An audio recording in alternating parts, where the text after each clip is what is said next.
जय हिंद प्यारे साथियों, कैसे हो आप सभी लोग। मैं उम्मीद करता हूँ आप लोग बहुत ही बढ़िया होंगे। कोच का चैप्टर के मोस्ट इम्पोर्टेंट 50 एमसीक्यू देखने वाले कक्षा 9 विज्ञान के, ठीक है। तो आपके ये बहुत ज़्यादा मोस्ट इम्पोर्टेंट है, जो आपके एग्जाम की दृष्टि से बहुत ही इम्पोर्टेंट होने वाले। आप 9th में हो, अभी से ही मेहनत करना स्टार्ट कर लो 10th में, तभी आपके बढ़िया अंक आ पाएंगे, ठीक। क्वेश्चन कुछ इस प्रकार है। कोशिका की खोज किसने की? तो आपको बताना है कोशिका की खोज किसने की। तो सबसे पहले कोशिका की खोज की थी रॉबर्ट हुक ने, यानी कि ए ऑप्शन आपका करेक्ट हो जाएगा। अगला क्वेश्चन है, जीवों की संरचनात्मक एवं क्रियात्मक इकाई क्या है? तो ये क्या हो, ये होती है कोशिका। सी ऑप्शन आपका करेक्ट हो जाएगा। अगला क्वेश्चन है, कोशिका का अध्ययन क्या कहलाता है? कोशिका का अध्ययन कहलाता है कोशिका विज्ञान, इसे इंग्लिश में कहते हैं साइटोलॉजी। अगला क्वेश्चन है, कोशिका का जीवित भाग कौन सा है? तो आपको बताना है जीवित भाग कौन सा होता है। तो होता है, ये होता है जीव द्रव्य, यानी कि सी ऑप्शन आपका करेक्ट हो जाएगा। अगला क्वेश्चन है, कोशिका का नियंत्रण केंद्र कौन है? तो आपको बताना कौन है, ये होता है केंद्रक। केंद्र को कंट्रोल रूम भी कहते हैं। अगला क्वेश्चन है, कोशिका झिल्ली कैसी होती है? तो आपको बताना है कोशिका झिल्ली कैसी होती है, उसकी प्रकृति कैसी होती। तो ये होती है अर्धपारगम। कैसी होती है? अर्धपारगम, ठीक है। सी ऑप्शन आपका करेक्ट हो जाएगा। तो आपका सी ऑप्शन करेक्ट हो जाएगा, अर्धपारगम, ठीक है। अगला क्वेश्चन है, पादप कोशिका में कौन सी संरचना अतिरिक्त पाई जाती है? यानी कि कौन सी ज्यादा पाई जाती है जंतु कोशिका के मुकाबले पर? तो ये पाई जाती है कोशिका भित्ति, यानी कि सी ऑप्शन आपका करेक्ट हो जाएगा। अगला क्वेश्चन है, कोशिका भित्ति किससे बनी होती है, मतलब किस पदार्थ की बनी होती है, इसका मतलब ये। तो ये होती है सेल्यूलोज की, यानी बी ऑप्शन आपका करेक्ट हो जाएगा। अगला क्वेश्चन है, कोशिका का शक्ति गृह किसे कहते हैं, यानी कि पावर हाउस किसे कहते हैं? तो ये इसे कहते हैं माइटोकॉन्ड्रिया को, यानी कि सी ऑप्शन आपका करेक्ट हो जाएगा। अगला क्वेश्चन है, हरित लवक में कौन सा वर्णक पाया जाता है? तो आपको बताना है हरित लवक में कौन सा वर्णक पाया जाता है। तो ये पाया जाता है क्लोरोफिल, यानी कि बी ऑप्शन आपका करेक्ट हो जाएगा। अगला क्वेश्चन है, प्रकाश संश्लेषण कहाँ होता है? तो आपको बताना है प्रकाश संश्लेषण कहाँ पर होता है। तो ये होता है हरित लवक में, ठीक है। हरित लवक, और ये हरित लवक किसके अंदर होता है? ये होता है प्लांट में, ठीक है। प्लांट में, यानी कि पादपों में होता है।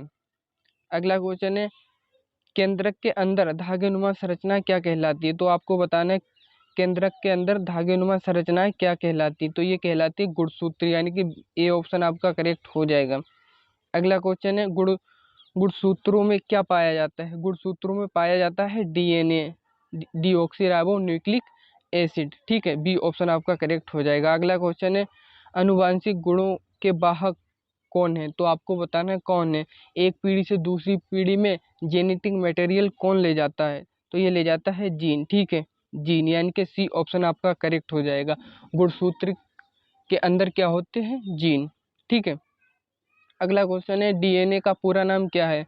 तो ये होता है डीऑक्सी न्यूक्लिक एसिड, यानी कि ए ऑप्शन आपका। अगला क्वेश्चन है, कोशिका का तरल पदार्थ क्या कहलाता है? तो ये क्या कहलाता है? तो ये कहलाता है जीव द्रव्य, यानी कि बी ऑप्शन आपका करेक्ट हो जाएगा। अगला क्वेश्चन है, जीव द्रव्य में केंद्रक के बाहर भाग क्या कहलाता है? तो यानी कि बाहर का भाग क्या कहलाता है? तो ये कहलाता है कोशिका द्रव्य, ठीक है।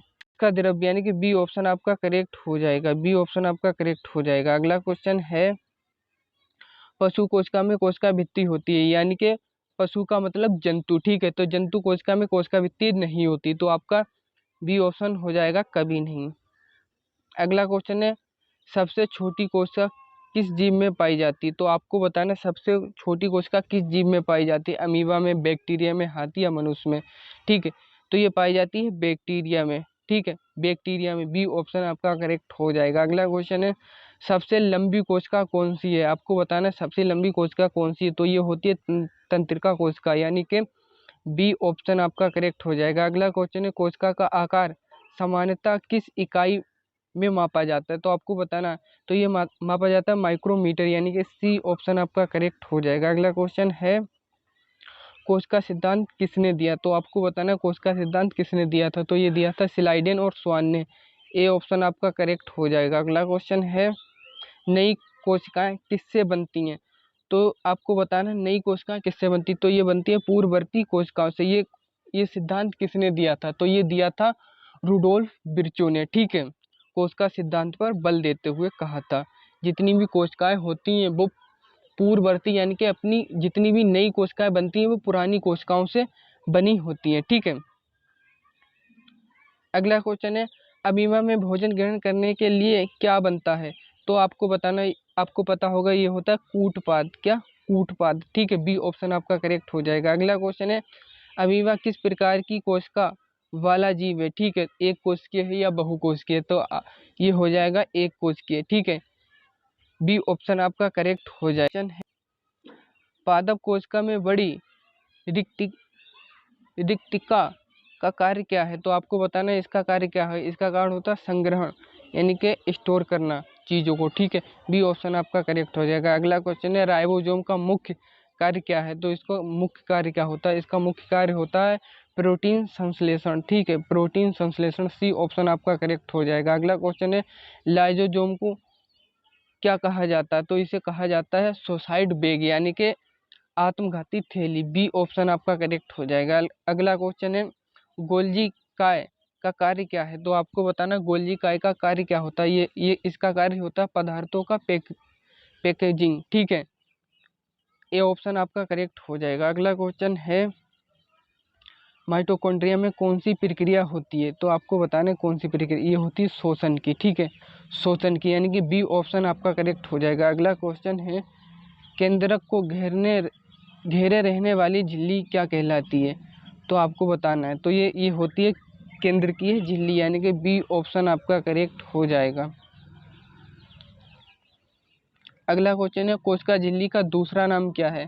कोशिका झिल्ली का दूसरा नाम होता है प्लाज्मा झिल्ली। ठीक है, इसे कोशिका कला भी कह देते हैं। तो यानी कि ए ऑप्शन आपका करेक्ट हो जाएगा। अगला क्वेश्चन है लाल रक्त कणिका का आकार कैसा होता है? तो आपको बताना है इसका आकार कैसा होता है। तो इसका आकार होता है, ये होता है द्विअवतल। ठीक है, द्विअवतल यानी कि बी ऑप्शन आपका करेक्ट हो जाएगा। अगला क्वेश्चन है मानव शरीर में कितने प्रकार की रक्त कोशिकाएं होती है? ठीक है, तो ये कितने प्रकार की होती है? ये होती है मुख्य रूप से 3 प्रकार की यानी कि बी सी ऑप्शन आपका करेक्ट हो जाएगा। अगला क्वेश्चन है कोशिका के अंदर ऊर्जा का उत्पादन कहाँ होता है? तो आपको बताना ऊर्जा का उत्पादन कहाँ पर होता है। तो ये होता है माइटोकॉन्ड्रिया यानी कि बी ऑप्शन आपका करेक्ट हो जाएगा। अगला क्वेश्चन है हरित लवक किस कोशिका में पाया जाता है? तो आपको बताना है हरित लवक किस कोशिका में पाया जाता है। तो ये पाया जाता है पादप कोशिका में यानी कि बी ऑप्शन आपका करेक्ट हो जाएगा। अगला क्वेश्चन है कोशिका का आकार और आकृति किस पर निर्भर करती है? तो ये पर करती है कार्य पर यानी कि ए ऑप्शन आपका करेक्ट हो जाएगा। अगला क्वेश्चन है तंत्रिका कोशिका का कार्य क्या है? तो आपको बताना है इसका कार्य क्या होता है। इसका कार्य होता है संदेशों का संचार यानी कि बी ऑप्शन आपका करेक्ट हो जाएगा। अगला क्वेश्चन है कोशिका सिद्धांत में कितने मुख्य बिंदु थे? तो ये थे 3 यानी कि सी ऑप्शन आपका करेक्ट हो जाएगा। अगला क्वेश्चन है कोशिका में आनुवांशिक पदार्थ कहाँ पाया जाता है? तो ये पाया जाता है केंद्रक में। ठीक है, केंद्रक में। तो आपका बी ऑप्शन करेक्ट हो जाएगा। अगला क्वेश्चन है जीवाणु किस प्रकार के जीव हैं? तो आपको बताना एक कोशिकीय बहुकोशिकीय। तो ये जीवाणु होता है एक कोशिकीय। ठीक है, एक कोशिकीय, बी ऑप्शन आपका करेक्ट हो जाएगा। अगला क्वेश्चन है कोशिका की बाहरी सीमा क्या कहलाती है? तो ये कहलाती है कोशिका झिल्ली। ठीक है, कोशिका झिल्ली, सेल मेम्ब्रेन भी कहते हैं इसे। ए ऑप्शन आपका करेक्ट हो जाएगा। अगला क्वेश्चन है पादप कोशिका की सबसे बाहरी परत कौन सी है? तो पादप कोशिका की सबसे बाहरी परत होती है कोशिका भित्ति और इसके अंदर होती है कोशिका झिल्ली यानी कि सी ऑप्शन आपका करेक्ट हो जाएगा। अगला क्वेश्चन है कोशिका का कौन सा भाग सभी जैव क्रियाओं का स्थल है? तो आपको बताना है क्या होता है ये। तो ये होता है कोशिका द्रव। क्या? कोशिका द्रव यानी कि ए ऑप्शन आपका करेक्ट हो जाएगा। अगला क्वेश्चन है रिक्तिका में क्या भरा रहता है? तो आपको बताना है क्या भरा रहता है। तो ये भरा कोशिका रस यानी कि ए ऑप्शन आपका करेक्ट हो जाएगा। अगला क्वेश्चन है पादप कोशिका की रिक्तिका सामान्यता कैसी होती है? तो आपको बताना है ये बड़ी होती, पादप कोशिका में बड़ी होती है। ठीक है, लगभग 90% जो कोशिका का आयतन हो वो घेर सकती है। ठीक है, राजधानी घेर सकती है। अगला क्वेश्चन है केंद्रक की खोज किसने की? तो केंद्रक की खोज किसने की? ये थी रॉबर्ट ब्राउन ने। कौन से सन में? आपको कमेंट में बताना है। अगला क्वेश्चन है कोशिका में प्रोटीन निर्माण का स्थान कौन सा है? तो प्रोटीन निर्माण का स्थान होता है राइबोसोम, यानी कि ए ऑप्शन आपका करेक्ट हो जाएगा। अगला क्वेश्चन है कोशिका का जीवित पदार्थ क्या कहलाता है? तो ये कहलाता है, क्या कहलाता है? ये कहलाता है प्रोटोप्लाज्म, यानी कि ए ऑप्शन आपका करेक्ट हो जाएगा। अगला क्वेश्चन है कोशिका जीवों की किस प्रकार की इकाई है? तो ये होती है संरचनात्मक और क्रियात्मक, यानी कि ए ऑप्शन आपका करेक्ट हो जाएगा। अगर वीडियो आपको पसंद आई हो तो लाइक, शेयर और सब्सक्राइब जरूर करें।